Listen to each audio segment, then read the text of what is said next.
আজকে আমরা সুন্দর একটা কমলা আঁকবো যে এবং রং করব, হ্যাঁ, যে কিভাবে একটা কমলাকে সুন্দরভাবে রং করা যায় এবং সহজভাবে ড্রয়িং করা যায়। বৃত্ত হয়ে গেল। এখন আমরা রং করার পালা। এখন আমি অরেঞ্জ কালার দিয়ে রং করে নিচ্ছি। তো চারিদিকে আমরা বর্ডার অনুযায়ী রংটা করে নেবো আস্তে আস্তে, যাতে দাগের বাইরে না যায়। হ্যাঁ, তো সাদা থাকা যাবে না, দাগের বাইরে যাওয়া যাবে না, এবং সুন্দর মসৃণ হতে হবে রংটা। এভাবে করে আমরা পুরো কমলাটা রং করে নিয়েছি। তো লক্ষ্য রাখতে হবে কোথায় সাদা থাকলো, কোথায় ফাঁকা থাকলো, এগুলোকে আমরা ভালো করে কালারটা করে নেব। তো কমলাটা যখন শেষ হবে তখন বুঝতে পারবেন যে আসলে স্টেপ বাই স্টেপ কালার করার একটা ব্যাপার থাকে। এখন লাইটটা দিচ্ছি আমরা হলুদ কালার দিয়ে, কারণ কমলার উপর দিকে থেকে লাইটটা আসছে, সেক্ষেত্রে উপরের দিকে হলুদটা দিয়ে দিলাম। তো লাইটের রং হলুদ, তাই লাইট কালারটা দিয়ে দিলাম। তো এখন আমরা চারিদিকে দেওয়ার চেষ্টা করছি আলোগুলো।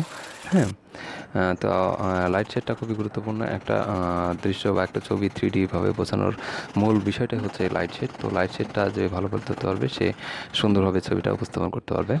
তো এখন আমাদের হচ্ছে ডার্কটা ধরতে হবে। তো কমলার ডার্কটা হচ্ছে লাল, তো সেই ক্ষেত্রে আমরা যেহেতু কমলার অপোজিটে, হ্যাঁ, লাইটের অপোজিটে আমরা ডার্কটা দিচ্ছি।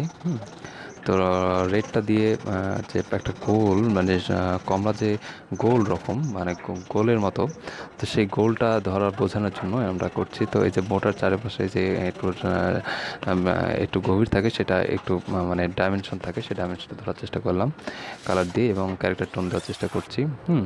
তো আমরা পরিষ্কার পরিচ্ছন্ন করে আমরা ছবিটা আঁকবো। এখন এখন কমলা যে শেড পড়েছে সেই শেডটা ফেলবো এটাতে। মূলত হচ্ছে একটা মাটিতে বা যেখানে কমলাটা আছে সেই বস্তুটার উপরে এই যে কমলার শেড পড়ে, সেই শেডটা ধরার চেষ্টা করছি। তো প্রথমে আমরা হচ্ছে লাল রং দিয়ে শেডটা ধরলাম, কারণ কমলার ডার্ক হচ্ছে লাল, এবং কালো দিয়ে পরবর্তীতে আমরা ডার্ক ধরার চেষ্টা করছি। হ্যাঁ, তো এখন দেখেন কি একটা দারুণ মনে হচ্ছে যে 3Dর মতো একটা কমলা হয়ে গেছে। তো আস্তে আস্তে আমরা আউটলাইনটা দিয়ে নিলাম। আউটলাইন দেওয়ার সময় পেন্সিলটা একদমই সুন্দরভাবে শার্প করে নিতে হবে।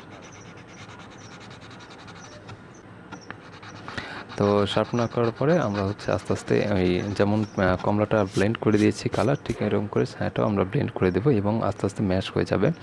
হ্যাঁ, ম্যাশ মানে হচ্ছে চারিদিকে ছড়িয়ে পড়া আস্তে আস্তে। হ্যাঁ, তো এইভাবে আমরা হচ্ছে আস্তে আস্তে কিন্তু চিত্রগুলো সুন্দরভাবে ফুটে তুলতে পারি কালারের মাধ্যমে। তো আমরা যে ছবিটা আঁকলাম এ পর্যন্ত, তো আঁকার পরে যে গুরুত্বপূর্ণ একটা স্টেপ, সেই স্টেপটা এখন সময়। তো এটাকে ডিটেলিং বলা হয়। তো যতগুলো ভালো ভালো ছবি আঁকা হয়েছে সবই ডিটেলিং করা। তো ডিটেলিং এবং টেক্সচারিং, তো টেক্সচারগুলো দেখবেন যে কর্মাধিক ভালো বলে থাকলে দেখবেন যে কালো কালো বা হচ্ছে লাল লাল কিছু ফোটা ফোটা দাগ থাকে, এটা টেক্সচার থাকে, এটাকে টেক্সচার বলা হয় অবশ্য। তো এই টেক্সচার দেওয়া দেওয়া দিলাম আর কি। এবার একটু লাস্ট টোনটা দিচ্ছি আর কি। টোন মানে আভা, এসে আভার মাধ্যমে এই ডাইমেনশনটা বোঝানো যায়। তো কমলার বোটার যে ওইখানে যে উঁচু নিচু যে ডাইমেনশন থাকে সেটা ধরার চেষ্টা করছি আর কি। হ্যাঁ, তো দেখেন কালো রং দিয়ে কিন্তু একটু বর্ডার দেওয়া হয়েছে। হ্যাঁ, বোটাতে তো কমলার বোটা এরকম টেক্সচার দিয়ে দিলাম। এখন টেক্সচার দিয়ে দিলাম। তো একটু হাতটা একটু শক্ত করে বা পেন্সিলটা একটু চাপ দিয়ে ধরে এই লাস্ট টোনটা দিতে হয়, এবং খেয়াল রাখতে হবে যেন হার্ড না হয়ে যায়। হার্ড বলতে কি, ওই হুট করে একটা জায়গায় গাঢ় দাগ হয়ে যাওয়া, এটা যেন না হয়।